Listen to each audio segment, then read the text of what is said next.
안녕하세요. 주식의 소리의 애소리입니다. 네, 내일은 퀄리타스 반도체가 상장을 합니다. 퀄리타스 반도체는 반도체 설계 자산, IP 전문 업체였고요.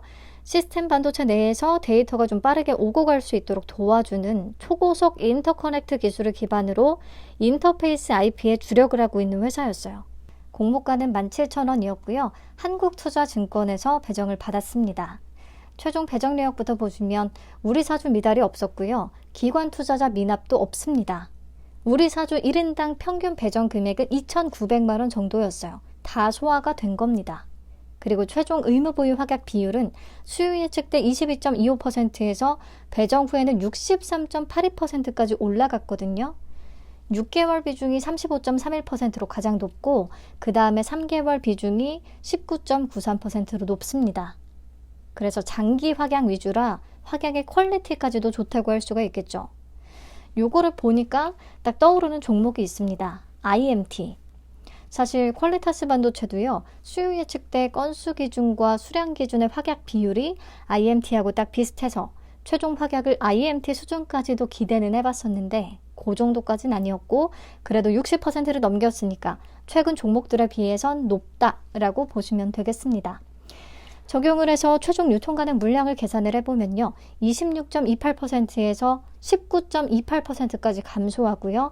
금액으로는 334억 원이 되겠습니다. 300억 원 초반대까지 내려가줘서 조건이 많이 개선이 되긴 한 거예요. 그리고 상장일에 매각 가능한 주체별로 비중을 보면 기존 주주가 56.49%로 가장 높고요. 그 다음 일반 청약자가 22.90%, 그 다음 국내 기관, 그 다음 외국 기관 순서로 높습니다. 네, 확약 비율이 높다 보니까 확실히 기존 주주가 차지하는 비중이 커지기는 하네요. 국내 기관들은 확약으로 많이 묶여 있을 테니까. 자, 상장일에 유통 가능한 물량을 보유하고 있는 기존 주주는 벤처금융, 전문 투자자, 1% 이상 주주, 소액 주주 좀 다양한데요. 회사의 제3자 배정 유상증자 발행가액을 참고해서 보면 과거에 1,000원 미만도 있었고 20년에는 1,996원, 21년에는 6,236원, 22년에는 11,392원이었더라고요. 그래서 기존 주주의 투자 단가는 공모가보다는 훨씬 저렴할 것 같다는 생각이 듭니다. 이들이 좀 리스크 요인이 될 수가 있겠죠. 그리고 미행사 주식 매수 선택권이 있거든요. 이 중에 행사 기간이 도래한 수량은 19만 9,920주고요. 행사 가격이 500원으로 매우 저렴하기 때문에 행사 후에는 바로 시장에 풀릴 가능성이 좀 높습니다. 상장 주식 총수의 1.96%에 해당하는 물량이고요. 주가에 영향을 줄 수 있는 부분이니까 미리 체크를 해야겠습니다. 네, 여기까지 우선 정리를 해보면 최종 확약 비율이 63.82%로 높고요. 최종 유통 가능 물량이 19.28%로 적습니다. 기존 주주의 비율은 10.89%. 기존 주주의 매도 가능성은 좀 높아 보였죠. 유통 가능 금액은 약 334억 원, 시가총액은 1,733억 원 정도가 되겠고요. 유통 가능 금액이 부담스럽진 않은데 시가총액이 아주 낮은 수준이 또 아니기 때문에 생각보다 움직임이 좀 둔할 수도 있겠습니다. 네, 우선은 유통시총이 300억 원대인 종목들을 쭉 한번 찾아봤고요. 가장 최근에 상장한 SLS 바이오는 코넥스 이전 상장이기 때문에 성격이 좀 달라서 제외했습니다. 자, 쭉 보시면 최근에 상장한 밀리의 서재보다 모든 면에서 조건이 더 좋긴 하거든요. 밀리의 서재가 고가 기준 150%를 가졌으니까 퀄리타스 반도체도 그 정도를 기대해 볼 수 있지 않겠냐라고 생각할 수 있지만 밀리의 서재 상장했던 시기에 비해서는 현재 수급이 많이 죽었다는 것을 또 고려해야 합니다. 그리고 확약도 훨씬 높고 유통 가능 금액과 시가총액이 더 가벼웠던 IMT가 상장 당일에는 고가 기준 104%까지밖에 못 갔었다는 것도 좀 생각을 해야겠죠.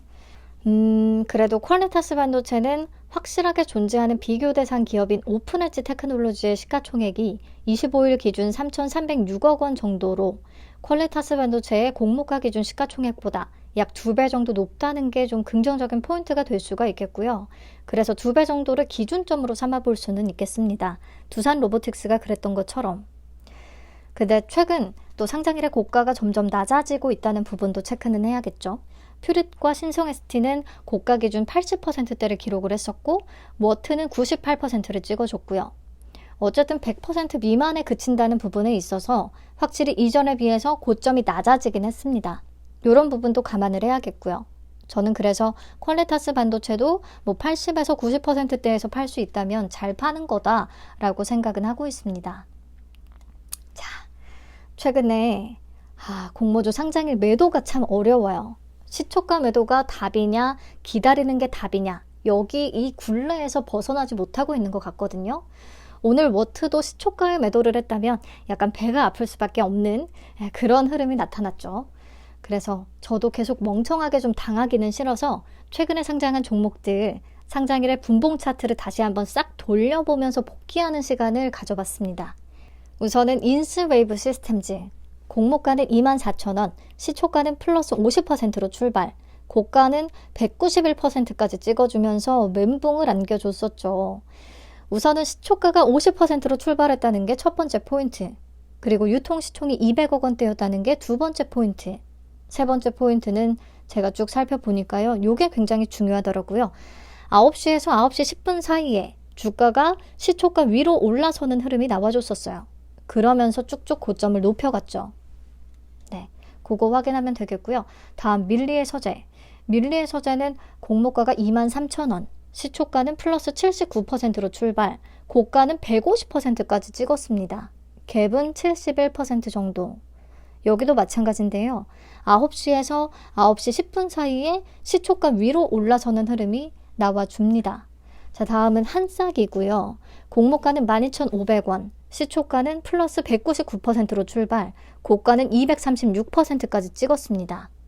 유통시총이 100억 원대로 아주 가볍다 보니까요. 시초가부터 떠서 출발을 한 거예요. 근데 분봉 차트를 보시면 앞에서 하고는 다른 흐름이 나오고 있죠. 장 극초반에 고점을 형성하고 10분 사이에 시초가를 깨고 내려오는 흐름이 나타납니다. 그래서 이런 경우에는 극초반에 못 팔았다면 시초가를 깨고 내려올 때는 바로 정리를 해버리는 게 낫다라는 결론.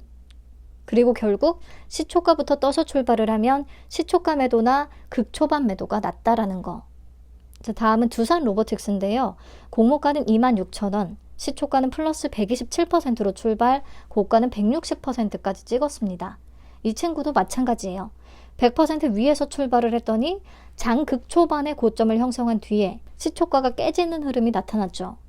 그래서 얘도 시초가에 매도를 했으면 무난했고 장 초반에 못 팔았다면 시초가를 깨고 내려올 때는 바로 던지는 전략이 낫겠다라는 거.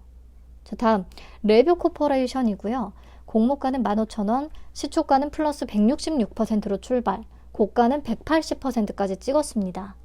얘도 유통시총이 100억 원대였기 때문에 시초가부터 조금 떠서 출발을 했고요. 그렇다 보니까 극초반 고점을 형성한 뒤에 시초가 바로 깨지는 모습이 나타났어요. 마찬가지 100% 위에서 출발이라면 시초가 매도가 무난하고 초반에 안 팔았다면 시초가가 깨지는 순간 그냥 바로 터는 게 낫겠다라는 거. 자, 다음 IMT고요. 공모가는 14,000원, 시초가는 100%로 출발, 고가는 104%를 찍고 흘러내렸습니다. 마찬가지죠. 보시면 장 극초반에 고점을 형성한 뒤에는 시초가가 깨지는 흐름이에요. 장 시작 후 딱 10분이 중요합니다. 이 10분 이내에 깨지는 흐름이 나타난다면 바로 그냥 정리를 하거나 약간은 되돌리는 타이밍을 노려서 정리를 하는 게 좋을 것 같아요. 다음 퓨릿.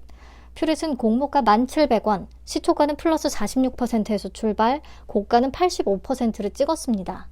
여기서도 포인트는 시초가가 46%, 50% 미만으로 출발을 했다는 거고 9시에서 9시 10분 사이에 주가가 시초가를 빠르게 넘어서는 흐름을 보여줬어요. 그러니까 시초가가 부진하게 출발을 하면 적어도 10분까지는 흐름을 한번 살펴볼 필요가 있다라는 생각이 들거든요. 다음 신성 ST.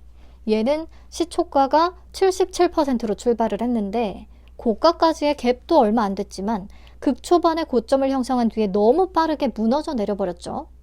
그래서 지금의 시장 수급을 고려를 한다면 70에서 80%로 출발했을 때가 가장 애매한 것 같아요. 요 정도에서 출발을 한다면 그냥 시초가 매도가 나을 수도 있겠다라는 생각을 좀 해봅니다. 마지막으로 워트. 공모가는 6,500원, 시초가는 플러스 58%로 출발, 50%대에서 출발을 했어요. 근데 고가는 12,850원, 98%까지 찍어줬죠. 오늘 저를 이렇게 되돌아보게 만든 장본인인데, 자, 첫 번째 포인트는 50%대로 출발을 했다는 거, 두 번째 포인트는 유통시총 200억 원대라는 거, 그리고 세 번째 포인트는 9시에서 9시 10분 사이에 시초가 위로 올라서는 패턴이 또 나와줬다는 거. 이렇게 되면 그 이후에 더 오를 가능성이 꽤 높아지기 때문에 그 이후의 매도 시점은 본인이 잘 잡아보면 되겠다라는 거. 그래서 제 나름대로 최근 시장 분위기까지 감안해서 정리를 좀 해보면 1번, 시초가가 100% 위에서 출발을 한다면 시초가 매도를 하거나 극초반에 매도를 하는 게 좋다. 극초반 매도가 자신이 없다면 시초가 매도도 무난한 성적이 될 수가 있다. 2번, 절대적인 선에서 50% 또는 50% 미만으로 출발을 한다면 기다려보자. 특히나 유통시총이 200억 원대라면 더 믿음을 갖고 지켜볼 수가 있겠다. 그리고 3번, 현재 시장 상황에서는 70에서 80%가 가장 애매한 출발선인 것 같거든요. 여기서는 단타 수급이 좀 빠르게 들어오기도 그렇고 팔고 싶은 욕구도 꽤 높아지는 가격 수준이기도 하고요. 그래서 이 정도에서 출발을 한다면 그냥 시초가에 매도를 하는 게 마음이 편할 수가 있겠다. 그리고 4번, 시초가가 낮게 출발한 2번 같은 종목들은 9시에서 9시 10분 사이에 움직임이 중요하다고 생각을 한다. 10분 이내에 시초가 위로 올라서는 흐름이 나와준다면 더 갈 수 있다고 본다.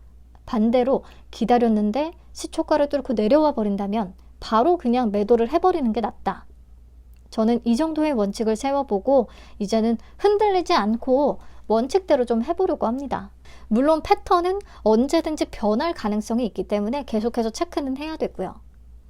자, 그래서 퀄리타스 반도체는 최종 조건이나 오픈엣지 테크놀로지의 시가총액을 고려해 봤을 때 공모가 대비해서 2배 정도는 기대를 해볼 수 있을 것 같긴 한데요. 시가총액이 낮은 편은 아니라서 생각보다 움직임이 둔할 수가 있습니다.